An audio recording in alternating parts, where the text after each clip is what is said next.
right, I've got Tom on the phone. He's another musician that reached out about the current interview session. So I'm going to go ahead and give him the chance to introduce himself. Oh, thanks, Alex. Thanks for having me on.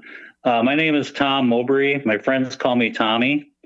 I play basically Americana folk type music. I'm a singer-songwriter. Originally born in the south part of Minnesota, in the prairie lands, right where the prairie meets the cornfields. Moved up here to the Twin Cities in '68, and just started performing a couple years ago. But I've been writing songs and singing to the four walls for years, and I was encouraged to get out and sing in public, and so that's what I've been doing the last couple of years.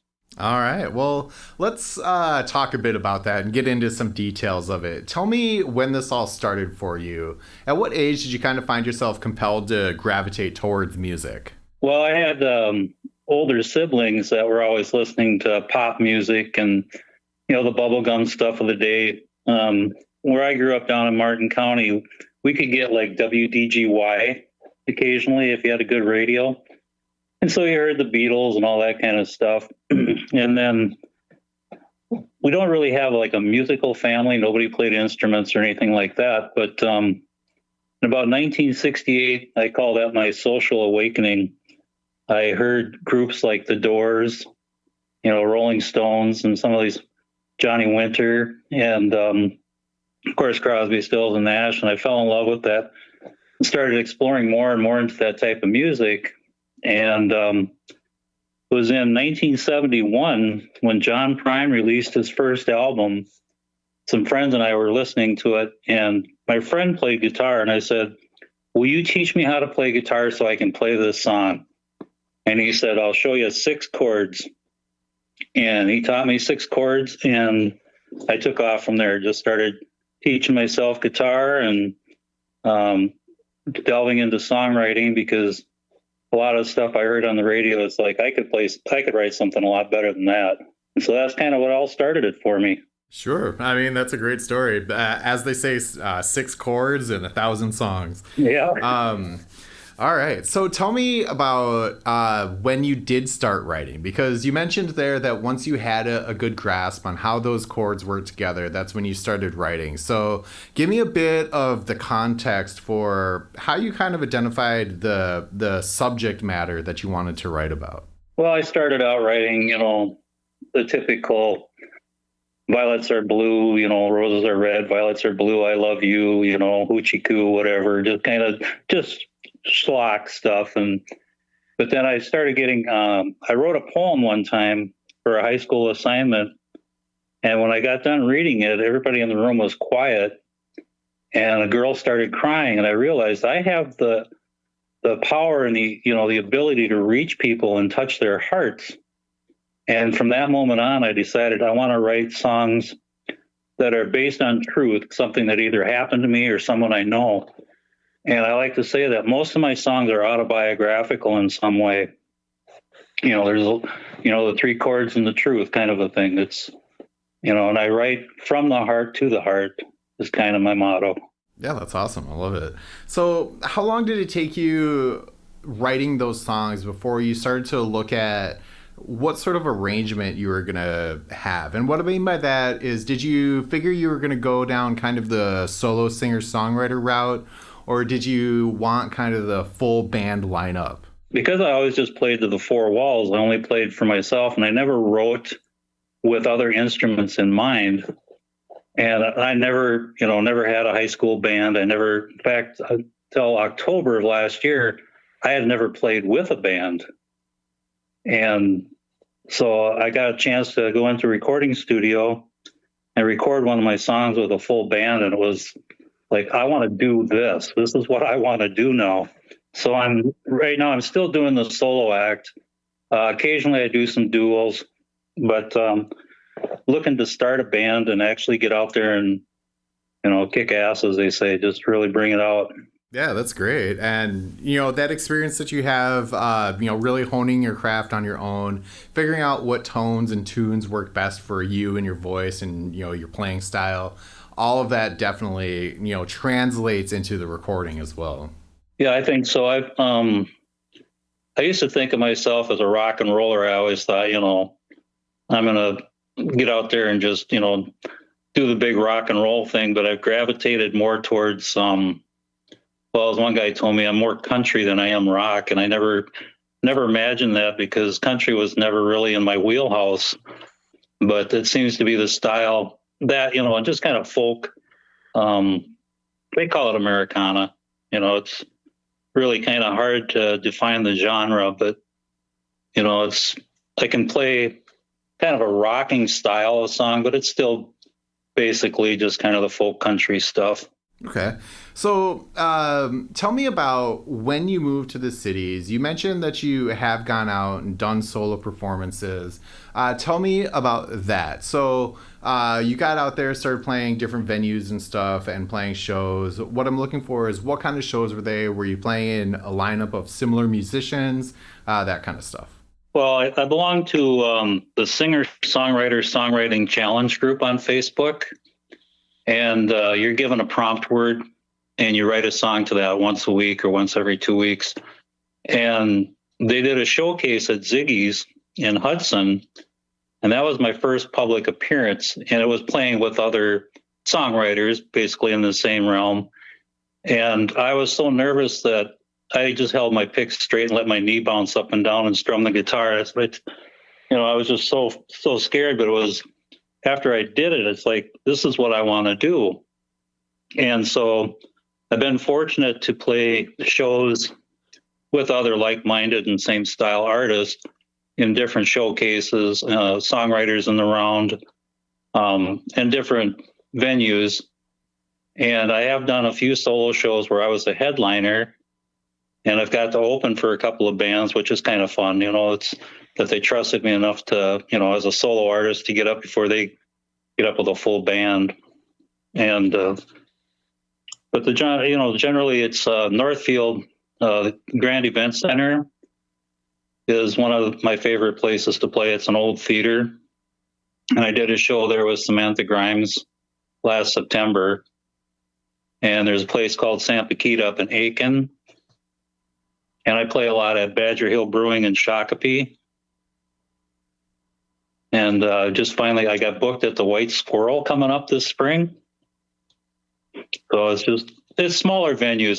I did get to play in front of 200 people one night. There was a Neil Young tribute down in Northfield at the Armory, and I was invited to get up and play one song. And that's the biggest crowd I've ever played. There was 200 people. That's great though, that you're getting out there and keeping busy and keeping dates on the calendar. That's awesome. Yeah, I've been pretty lucky the last couple of years. Like I say, I started out just doing some open mics and I've met so many wonderful people. I mean, I can't even name them all. And what an influence they've been on me and how supportive. And the greatest, I guess, compliment I can get is when somebody that's an accomplished singer-songwriter or something asks if they can do a show with me. Yeah, that's great. And that kind of epitomizes, artists supporting each other, and that's great. So you mentioned that you were able to get into the studio with some other musicians. Tell me about how that process worked out for you. Did you have to go out and solicit the musicians, or did they come with the studio? Just a little bit of detail there. Well, I don't know if you know who Sarah Moore, but up the thing through this group that we're in, where you got musicians in the studio for 90 minutes for a flat fee. And so I got there and they had bass, guitar, keyboard, and drummer. And then I just basically gave them the chord chart to my songs because I don't know anything about music. So I just kind of wrote out the lyrics and said, these are the chords I play. I don't know. And we jammed a little bit with it. And then I went in the sound booth and we did a few takes of it. It turned out really good. It was a lot of fun. They had fun. I had fun. And that was my first fully mastered and mixed song that I can release.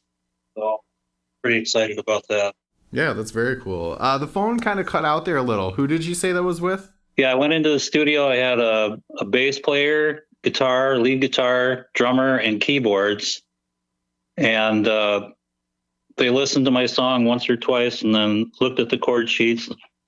And then from there, I went into the sound booth and we did a couple of takes. And of course, these guys were professionals and they were saying, hey, we could do this or that. And we got it settled finally. We did a final take, and I was real happy that the engineer liked the song so much that he mastered it, and but he mixed it and mastered it all for free because he said we had fun, and it was like that was a pretty cool deal for me. So I didn't have to go out and search for musicians. That's why I'm kind of looking at maybe trying to get a few guys together to start a band so we can go into the studio and record as a band, because that seems to be the way to go. Sure, yeah. And that's a great environment to be in where, everybody's really supportive of, people just getting in there and, even if it's their first shot, just giving it a shot. Yeah. Oh, I was really thrilled that, I got the opportunity, and it's, one of those things where now you had a taste of it. It's like, I want to do that again. It wasn't as scary as I thought. Share with me a couple memories of that period of time where you were kind of just playing to yourself and focusing on the music itself. What do you think it was in that period of time that, kept you motivated to continue doing it? I know a lot of people might have fallen off had they been in that environment, but you kept at it. What do you think it was that you had that drive for? Well, I've always been driven to write a good song. And I always say I haven't written my best song yet. And I felt like, I had something to say and I wanted the world to hear it, but I just didn't know how to get it out there. And a few years ago, I had kind of a health issue where I'd had mini strokes. And all the songs, I used to be able to play 3 hours without repeating a song. I could do it all from memory. And after the mini strokes, I forgot most everything I ever knew. So I was retraining myself, and I was about ready to give up. And I reached out to someone I know up in Anoka, Alexander Craig. Some people know him as Crankshaft. And I said, hey, I've got these songs. If you want them, you can have them. And so I met with him, and the night before he says, well, bring me your lyric sheets. So the night before, I'm writing all my lyrics down because I never really write down my lyrics. But I gave them to him, and he said, do you have anything recorded? And I said, well, just this home video of me singing this one song on my phone. And he listened to it, and he said, you need to get out there and sing these to the world. He said, you got to keep these. And that was kind of the start of it all. Well, then it was like, well, how do I get it out there? And then, like I say, I had a friend, Tim Fass, that was in the singer-songwriter group, and I was following vicariously on Facebook through all these songwriters, and they had an open invitation to send in what they called a lyric bank, where you submit lyrics, and then someone else would write the melody to it. And I submitted 3 of my songs, and I just thought, well, if somebody picks one or something, that'll be awesome.